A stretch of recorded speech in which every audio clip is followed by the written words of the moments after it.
Assalamualaikum warahmatullahi wabarakatuh. Kali ini kita akan belajar bagaimana cara menangani kasus preeklamsi dan eklamsi dengan antikonvulsi MgSO4. Nah, sebelum kita mulai, kita perlu tahu bahwa MgSO4 itu ada dua macam. Ya, bisa dilihat di sini, MgSO4 ada yang 20% dan ada yang 40%. Yang kita gunakan adalah MgSO4 yang 40%. Karena apa? MgSO4 yang 20% ini lebih pekat sehingga bisa menyebabkan nekrosis pada jaringan apabila kita berikan pada seorang ibu hamil dengan preeklamsi. Nah, MgSO4 yang 40% sendiri ditandai dengan warna abu-abu.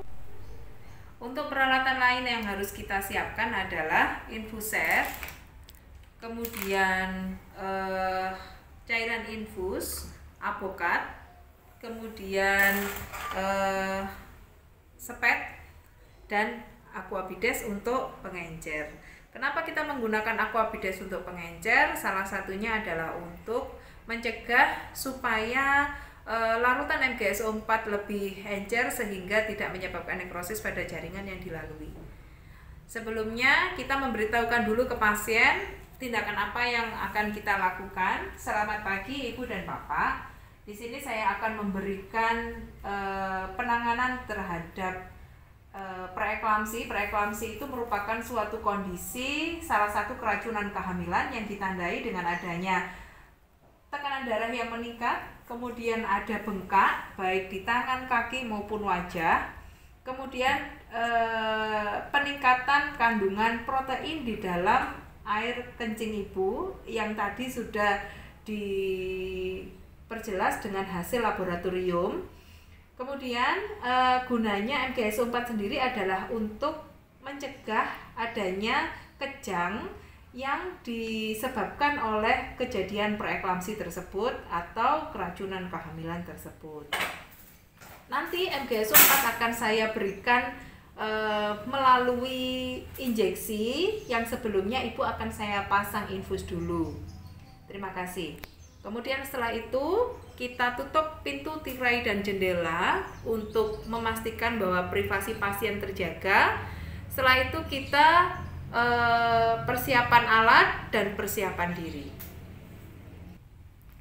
Setelah memakai APD lengkap, kemudian kita cuci tangan 6 langkah di bawah air mengalir. Setelah mencuci tangan, kemudian kita pakai hand sanitizer sekali pakai. Dan sebelum kita memberikan terapi MgSO4 ke pasien, yang perlu kita garis bawahi adalah kita lihat dahulu pernafasan pasien harus normal, yaitu lebih dari 16 kali per menit. Kemudian refleks patella harus positif dan produksi urin dalam 1 jam kurang lebih 30-40 cc. Kalau pasien masih bisa BAK, kita minta pasien untuk BAK. Kalau memang pasien tidak bisa BAK secara spontan, maka perlu kita lakukan kateterisasi. Kemudian setelah itu kita pasang infus RL. Setelah kita memasang infus, kemudian kita membuat larutan MgSO4. MgSO4 yang kita gunakan adalah MgSO4 40%. Di dalam satu kemasan ini ada 20 ml atau setara dengan 10 gram MgSO4. Untuk dosis awal yang kita perlukan adalah 4 gram MgSO4, yang berarti 10 ml MgSO4 40%. Kita encerkan dengan aquabides 1:1, berarti 10 ml MgSO4 diencerkan dengan 10 ml aquabides, totalnya adalah 20 ml larutan MgSO4 yang kita masukkan ke dalam sepet dan kita masukkan secara IV, bolus atau pelan selama kurang lebih 20 menit. Jadi harus betul-betul pelan sekali karena selain sakit dan akan terasa panas apabila kita berikan dengan jangka waktu yang sangat cepat. Itu untuk dosis awal MgSO4. Lalu untuk dosis lanjutannya kita berikan sisanya yaitu 6 gram MgSO4 atau 12,5 MgSO4 kita berikan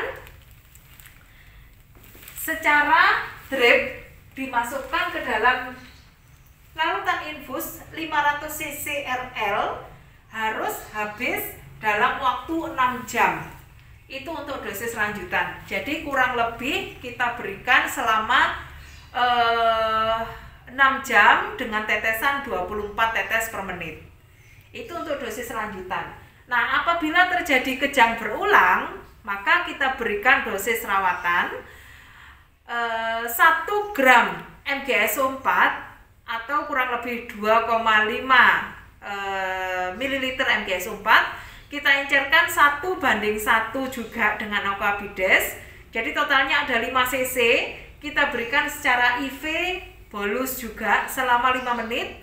Itu untuk dosis apabila terjadi kejang berulang.